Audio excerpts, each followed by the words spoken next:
देखो राष्ट्रीय लेवल की बहन जी भाई एज के हिसाब से भी उनकी उम्र 69 है। अच्छी बात है, वो ये नहीं है। उनके जो पदाधिकारी दिल्ली में क्या कर रहे हैं, ये सीपीपीपी जो बैठे हैं ये क्या कर रहे हैं अंदर। बाबा साहब ने अधिकार दिया हमारे को, किसी खैरात में तो लिया नहीं साढ़े तो हमने। बाबा साहब ने जो हमारा वोट का अधिकार दिया, हम उस वोट का हम अपने यूज करेंगे, ना नोट से करेंगे ना कोई से करेंगे। हमारा पहले जैसे यूपी में था उस हिसाब से अगर दिल्ली में भी रहते तो बहुत बढ़िया प्रसार रहता है। मेहनत तो कर रहे हैं बच्चे भी, पर ये बच्चे बेचारे लेट उठे हैं। अगर थोड़ा जल्दी उठ जाते तो इनको बड़ा फायदा मिलता। तो लाइव ही दिख जाएगा, यहाँ भी देख लो, अंदर जाके देख लो। जो सरकार चल रही थी काम नहीं हुआ कुछ भी। नसीवर वगैरह सब कुछ अपना खराब ही पड़े रहते हैं, कोई रोकथाम नहीं, मतलब कुछ है ही नहीं, इसका सोल्यूशन ही नहीं होता। सारे बंद पड़े रहते हैं, कंप्लेन करके आते रहो, कुछ नहीं होता बस। दोस्तों नमस्कार, मैं विकास, आप देख रहे हैं जस्टिस इंडिया एक बार फिर से आपके साथ। और लगातार दिल्ली में चुनावी माहौल चल रहा है और मैं आपको हर जगह हर नुक्कड़ चौराहे की खबरें दिखा रहा हूँ। उस बहुजन समाज की जो लगातार संघर्ष करता है रोजी रोटी के लिए, शिक्षा के लिए, स्वास्थ्य के लिए, तमाम चीज़ों के लिए वो लगातार संघर्ष कर रहा है। ऐसे में मैं अभी भलसवा गाँव में हूँ और भलसवा गाँव में इस समय मैं मौजूद हूँ अम्बेडकर भवन के पास। ये भलसवा गाँव है, लेकिन अम्बेडकर भवन में अभी काम चल रहा है। मैं कैमरामैन से कहूँगा थोड़ा उधर दिखाएं। देखिए ये अम्बेडकर भवन है और काम चल रहा है यहाँ पर, और बाबा साहब की तस्वीर को भी आप देख सकते हैं यहाँ पर। और उन्हीं से समर्थित कुछ लोग भी यहाँ पर मेरे साथ मौजूद हैं, उनसे जानने की कोशिश। जी क्या नाम है सर आपका? सर मेरा नाम राजेश सिंह है और हम अम्बेडकर के बारे में बहुत बढ़िया मिशन है इनका। इन्होंने अपने घर परिवार की परवाह न करते हुए। क्या नाम बताया आपने? राजेंद्र जी। राजेंद्र जी, अभी क्या लग रहा है दिल्ली में, क्या माहौल चल रहा है इस समय? देखो जी, माहौल तो अभी कुछ कह नहीं सकते अभी हम इस बारे में। हम तो अपने यहाँ पे रहते हैं और काम धाम करते हैं, पूरी दिल्ली तो घूमते नहीं है, तो माहौल का पता चले। अच्छा, आपके यहाँ का क्या माहौल चल रहा है अभी? हमारे यहाँ का माहौल मिला जुला है, मिला जुला माहौल है। मिला जुला माहौल है यहाँ पर। अच्छा, ये जो 10 साल गए हैं वर्तमान सरकार जो अभी दिल्ली में थी, तो कैसा लगा आपको? पिछले 10 सालों में क्या लग रहा है कि कुछ काम हुआ है दिल्ली में, नहीं हुआ है, या इससे पहले जो सरकारें थी उन्होंने काम किया है?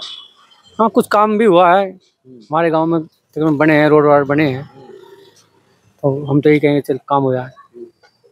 हर तरह के दो तरह के होते हैं, दो पहलू होते हैं हर चीज़। कोई कहता नहीं हुआ है, कोई कहता हुआ है काम, तो इस बार में सबके अलग अलग राय होते हैं। अच्छा, एक बड़ा सवाल ये भी है कि इस बार मायावती जी ने, बीएस बहुजन समाज पार्टी ने 69 जो है विधायक उतारे हैं विधानसभा में। क्या लग रहा है आपको, क्या मंशा हो सकती है? देखो मंशा तो ठीक है, लेकिन थोड़ा प्रचार सा कम है दिल्ली में हमारा बहन जी का, तो इसी वजह थोड़ा कम है। वरना पहले जैसे यूपी में था उस हिसाब से अगर दिल्ली में भी रहते तो बहुत बढ़िया प्रसार रहता है। प्रचार रहता है। जी देखिए, कुछ और साथी भी हैं, तो क्या क्या लग रहा है कि प्रचार की कमी है? बिल्कुल जी, प्रचार की कमी है। आज कहते हैं दिखता है तो बिकता है, प्रचार है तो व्यापार है। और हमारे प्रधान है आरडब्ल्यू के प्रधान से बात कर लो। तो आरडब्ल्यू जी के प्रधान है, क्या क्या नाम है सर आपका? किरणपाल। तो किरणपाल जी, क्या लग रहा है इस बार दिल्ली में? मायावती जी ने सारी सीटों पर, एक सीट को छोड़कर बाकी सारी सीटों पर अपने प्रत्याशी उतार दिए हैं। भाई साहब, जय भीम जय भारत। सबसे बड़ी बात यह है 2008 में इसी सीट से अजय यादव लड़ा था देवेंद्र के सामने। उस टाइम इसने इतनी फाइट दी थी लड़के ने कि देवेंद्र के हौसले, हालांकि अजय हार गया था पर देवेंद्र के हला दिया था। उसके बाद हमारे यहाँ बीएसपी का कोई कैंडिडेट ऐसा नहीं आया जो किसी को स्ट्रॉन्ग खड़ा हो जाए। और जब इलेक्शन आता ना, ये 10 दिन के लिए टिकट लिया मैं, फिर अपने चले जावे, फिर इलेक्शन आवे फिर आ जाए। या तो मूवमेंट चलना चाहिए स्टार्ट से, जैसे आज इलेक्शन खत्म होया, कोई ऐसा आदमी खड़ा करे पहले से ही कि जो अगले 5 साल चले लगातार, तो उसका फायदा क्या? जब इतने जल्दी जो मैं आपसे मिल लिया, आपसे साथ चल रहा हूँ, आप मेरा काम करवा रहे हो, एकदम फिर ये आ जाए, फिर ऐसे कैसे हो जाएगा? तो क्या अभी मतलब जो उतारे हैं इतने सारे कैंडिडेट, तो क्या लग रहा है कुछ मामला बनेगा? नहीं बनेगा, थोड़ा इतना वो नहीं है कि भाई पूरा आ जाए। भाई मेहनत तो कर रहे हैं बच्चे भी, पर ये बच्चे बेचारे लेट उठे हैं।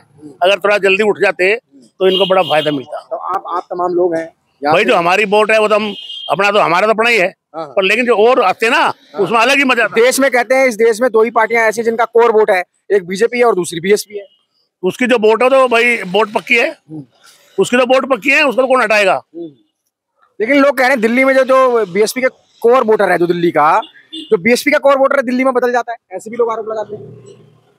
पता नहीं, वो आरोप तो कोई किसी पे लगा दे, लेकिन बीएसपी का वोट वही है। भाई आप तो वोट आप पे कोई आरोप लगा देगा भाई, आरोप तो आपके ऊपर भी लगा देगा कोई भी। ये जुबान है, कुछ भी किसी के बारे में कह दो, जिसका जो जहाँ टिका हुआ वो आदमी वही टिकेगा, वही देगा, वही रहेगा। तो फिर इस तरीके से तो सरकार बन जानी चाहिए। परसेंटेज कम है, परसेंटेज कम है। लेकिन बहुजन समाज की संख्या तो ज्यादा है ना। कौन कह रहा है? बहुजन समाज की तो संख्या ज्यादा है। कौन कितने कह रहा है? कितने आप एससी आदमी कितने बता रहे इसमें? कितने परसेंटेज है यहाँ बताइए ना। मैं दिल्ली की बात कर रहा हूँ। दिल्ली की बता रहा हूँ। इसी हमारी विधानसभा में आप ये बताओ ओबीसी आ दे देगा? आ रहा ओबीसी? लेकिन मिशन तो एससी एसटी कोई बात हुई एससी ओबीसी क्या हो गया? ओबीसी सारा है। एससी परसेंट कितना आया? शेड्यूल कास्ट का परसेंटेज कितना आया बताओ ना। जहांगीरपुरी है वो पूरा। अरे कोई बात हुई, आप बताओ कितना आया? आप बताओ कितना परसेंटेज है? तकरीबन जनसंख्या के हिसाब से तो होगा ही होगा सर। अरे आप बताओ ना कितना है? जनसंख्या के हिसाब से तो एससी वोट यहाँ पर नहीं है, कम है परसेंटेज। अगर 80% होती तो रिजर्व सीट नहीं रहती। जहाँ एससी आदमी ज्यादा होते हैं परसेंटेज, वहाँ रिजर्व सीट रहती है। मंगोलपुरी, सुल्तानपुरी, करोलबाग, पटेल नगर, खिचड़ीपुर, कल्याणपुरी, क्या नाम है, ये क्या नाम है, गोकलपुरी, ये परसेंटेज ज्यादा आदमी की, भाई वहाँ रिजर्व सीट होगी। जब रिजर्व आदमी इतने होंगे नहीं तो आदमी कहाँ से लाओ? सवाल भी तो वही मैं कर रहा था आपसे। दिल्ली में कुछ स्थिति बन रही है बीएसपी की, अब जो रिजर्व सीटें हैं वहां से तो स्थिति बननी चाहिए। वहाँ तो बनेगी। तो मतलब लग रहा है कि 10 से 12 विधायक आएंगे। एक मिनट बात सुनो। जब आदमी, अब कितनी पार्टियां हैं? पार्टी बहुत हैं। तो चंद्रशेखर ने भी उठाया है। अब हम 4 भाई हैं, 4 ही आदमी खड़े हो गए, कहाँ जावे? रिजर्व सीट है भाई, चंद्रशेखर को देवे, बहन जी को देवे, अजयेश को देवे, भाई दीपक को देवे, भाई किसको वोट दोगे आप? बताओ ना, आप बताओ कितने आदमी? या तो इसका जो कैंडिडेट होते हो पहले से 2-3 साल पहले से खड़े हो, जब मिशन बढ़ेगा। अच्छा, बादली विधानसभा से फिर क्या रहेगा इस बार? देखो चल रहे हैं, बच्चे मेहनत कर रहे हैं। इनके भाग्य की बात है, जो भाग्य से परमात्मा का कहावत है, जो भाग्य में लिखा हुआ है वो मिलेगा बस। चलिए, तो देखिए ये और कुछ लोग भी हैं जी, क्या लग रहा है आपको इस बार? भाई वहाँ तो कुल मिला के ये प्रचार कम है।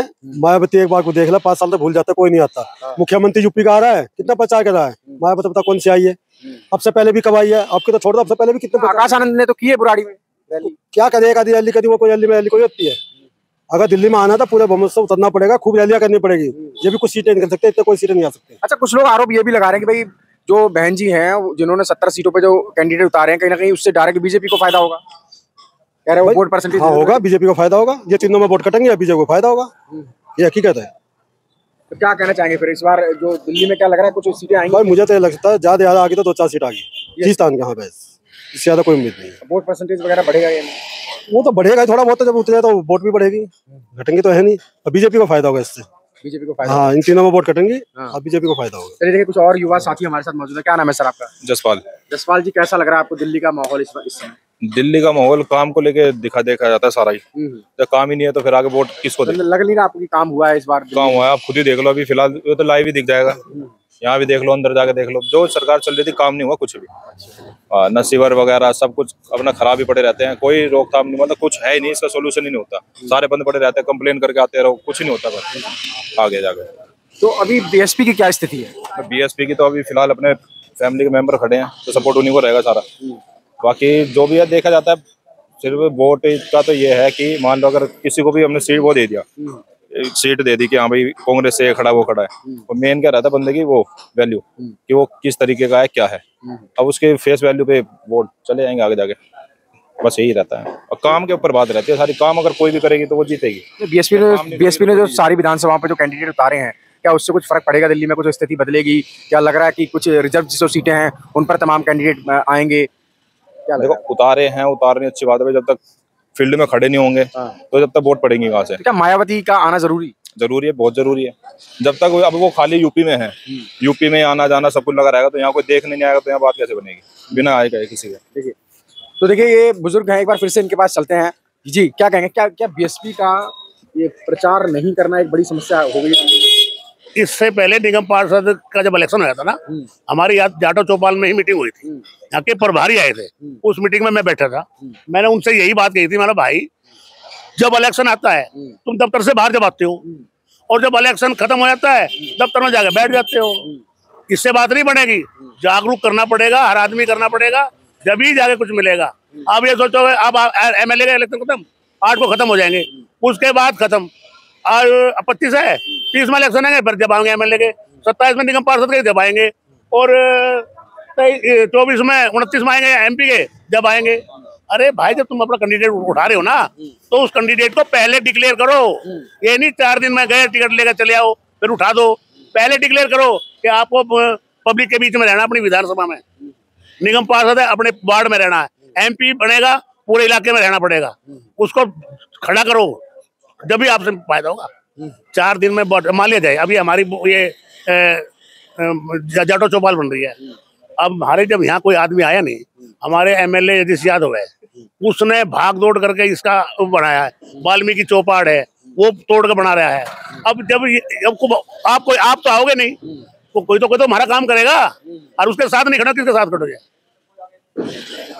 भाई? जब अब मेरा कोई सहारा नहीं है, अब कोई देगा, आप देखो इसने चौपाड़ा काम चल रहा है, अभी चौपाड़ा चल रही है। लोग ये भी कह रहे हैं कि बहन जी उस तरीके का प्रचार नहीं कर रही है जिस तरीके का उत्तर प्रदेश में कर रही हैं, तो क्या ये भी एक बहुत बड़ी वजह है BSP का इस तरीके से स्लो होना यहाँ पर? चलो बहन जी मानते हैं भाई, देखो राष्ट्रीय लेवल की बहन जी भाई, एज के हिसाब से भी उनकी उम्र 69 है, अच्छी बात है। वो ये नहीं है, उनके जो पदाधिकारी दिल्ली में क्या कर रहे हैं, ये CPPP जो बैठे हैं ये क्या कर रहे हैं अंदर, जो वहां सीट पे बैठे हैं। हाँ, अरे मैं सबको जानता हूँ। अब वो बैठे क्या कर रहे हैं? अपनी विधानसभा या लोकसभा या अपने एरिया में घूमना चाहिए। अपने जाटो समाज, वाल्मीकि समाज, कभी ना कभी तो मीटिंग ले। 5 साल मीटिंग ली किसी ने आज तक? एक दिन हैदराबाद जाए जब निगम पास इलेक्शन, उसके बाद भूल जाओ। अब मेरे पड़ोस में आप रहते हो, आप मेरे पड़ोस में, मैं आपके साथ ही तो रहूंगा। अब ये कल आगे भाई कहने लगे मेरे साथ चलो जी, कहाँ जाओगी तेरे साथ? तो ले लड़का तो हमारे गाँव का ही है, एक नॉर्मल बात है। और कोई बाहर का आके कहते हमारे साथ चलो, कहाँ जाएंगे हम? भाई आपने पहले से ही स्टार्ट, मतलब कमर कसनी पड़ेगी। तो एक जनता होने के नाते आप क्या BSP के लिए क्या कहना चाहेंगे, दिल्ली के लिए? भाई हम तो ये कहेंगे स्टार्टिंग से संघर्ष करो, जब फायदा मिलेगा आपको। कोई भी आदमी हो, अगर आप पहले अगर मान लो पढ़ रहे हो, पढ़ाई पूरी ढंग की नहीं करो तो फाइल हो जाओगे, और कोई काम सीखोगे, अगर कारीगर बनोगे, सही काम करोगे तो कारीगर बनोगे, नहीं तो फिर अपना मजदूरी करते डलो। तो वो हाल इसी का है। अगर आप स्टार्टिंग से काम करोगे, 5 साल पहले लगातार लगोगे, मेहनत करोगे, जनसंपर्क मिलोगे, डोर टू डोर मिलोगे, तो आपको जानकारी हो जाएगी ये बच्चा है। तो ये बच्चा तो हमारे गांव का ही है, यंग लड़का है, रविंदर यंग लड़का है बेचारे, हिम्मत है। देखो इसकी बच्चे की तारीफ है। टिकट तो लिया, टिकट तो लाया, पर टिकट के साथ साथ आज के इलेक्शन में पीछे बैकग्राउंड सपोर्ट, कहते हैं तन मन धन भी तो चाहिए।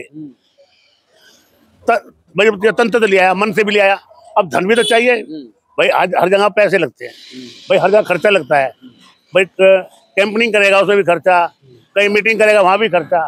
तो अब ये मजदूर टाइप का आदमी बेचारे आया, मेहनत करके ले आइए, तो कोई कीमत देखो, पैसे वाला नहीं लाया, ये गरीब आदमी ले आया। तो आदमी को स्टार्ट करनी पड़ेगी। चलो ना भी जीते एक बार। काशीराम जी का वो था एक वोट एक नोट, वो भी तो है समाज के लिए। देखो जी, नोट की बात तो हम कह नहीं सकते भाई। हम जिसकी जो वोट है वो वोट का अधिकार है उसका। बाबा साहब ने अधिकार दिया हमारे को, किसी खैरात में तो लिया नहीं साढ़े हमने। तो बाबा साहब ने जो हमारा वोट का अधिकार दिया, हम उस वोट का हम अपने यूज करेंगे, ना नोट से करेंगे ना कोई से करेंगे। हमारा वोट का अधिकार। उन्होंने एक नोट एक वोट, ये नोट भाई अब हमें तो पता नहीं नोट क्या कौन सा उठता नोट, हमें तो अपना वोट का पता है। काशीराम जी ने कहा था जो आपको एक नोट देगा वो आपको एक वोट भी देगा। भाई देखो हमें तो पता नहीं नोट कौन देगा और कौन वोट देगा, हमें अपने वोट का पता है। तो चलिए, तो ये बलसवा गांव में इस समय मैं था और जाटव मोहल्ला है, ये BSP के समर्थक लोग हैं। लेकिन आपने देखा वीडियो में कि किस तरीके से कंप्लेंट भी है बहुजन समाज पार्टी के तमाम पदाधिकारियों से भी, क्योंकि इलेक्शन आते हैं तो ये लोग आते हैं, तमाम कैंडिडेट को टिकट भी दे देते हैं, लेकिन पिछले 5 सालों में या उस तरीके से सक्रिय राजनीति दिल्ली में नहीं है जिस तरीके से उत्तर प्रदेश में है। उस तरीके से दिल्ली में सक्रिय राजनीति 2008 में था ना, उसकी मार्केट देखो आज देखो, वोट बढ़नी चाहिए घटनी चाहिए, वोट बढ़ी है, परसेंटेज घटा है।